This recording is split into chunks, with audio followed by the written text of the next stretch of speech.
You can see here some text is hidden into the cell. Remember, cell shows only fit text. The rest of text is hidden. So let's fix out. It's easy and simple.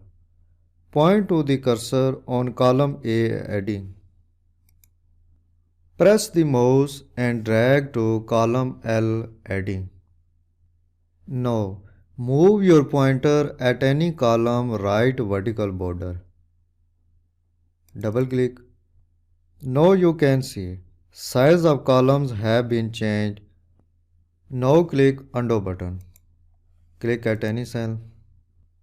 If you want to change the size of specific column cell, move your pointer at any column right vertical border.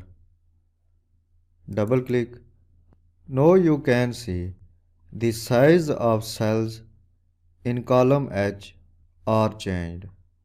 Similarly, you can change the size of rows. Move your pointer row heading bottom border. Press and drag down.